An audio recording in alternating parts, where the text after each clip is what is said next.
श्रीमद् भागवत की कथा 7 दिन की होती है। जी। पूरी बात सुनिएगा। जी। उसमें कृष्ण जन्म जो है, भागवत एक प्रकार से इज इक्वल टू कृष्ण लीला। ठीक है।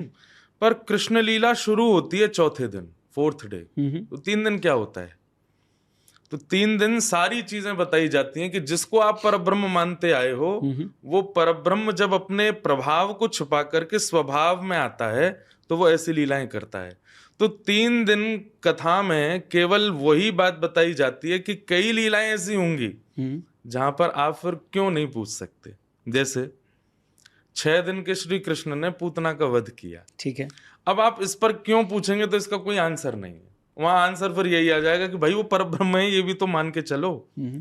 7 वर्ष के कृष्ण ने 7 कोस लंबे चौड़े गिरिराज पर्वत को बाम हस्त की कन्नी उंगली पर उठा लिया। अब इसमें आप पूछो कैसे, तो अब कैसे का उत्तर तो फिर लॉजिकली नहीं दे पाएंगे। इसलिए 3 दिन पहले कथा में, कृष्ण जन्म करने से पहले 3 दिन तक यही समझाया जाता है। तो 4 गुण होते हैं, सात्विक, राजस, तामस, और चौथा गुण होता है निर्गुण।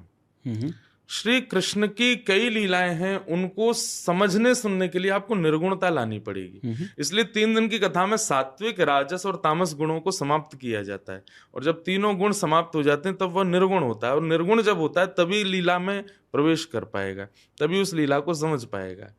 तो श्री कृष्ण की जो मथुरा से बाहर की लीलाएं हैं उनमें लॉजिक प्रस्तुत किया जा सकता है, द्वारिका लीला में, महाभारत लीला में, मथुरा लीला में। लेकिन जो ब्रज के अंदर की लीला है वो प्रेम लीला है, और प्रेम लीला में लॉजिक नहीं होता।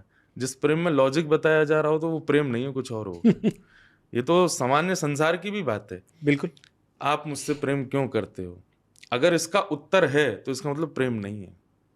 ओके। आप मुझसे प्रेम क्यों करते हो और इसका कोई उत्तर ही नहीं है तो ही वो प्रेम है। तो प्रेम लॉजिक के, पर अगर इसका आंसर न दिया जाए आज के टाइम में तो फिर सामने वाले को लगता है फिर आपके पास तो आंसर ही नहीं है। अब वही तो बात है, फिर उसके लिए हम कहते हैं कि 3 दिन आप सुनिए तो सही। ठीक है। जब तक आप निर्गुण नहीं बनेंगे कृष्ण, तो फिर उसके लिए आप जाइए ना, द्वारिका लीला सुनिए।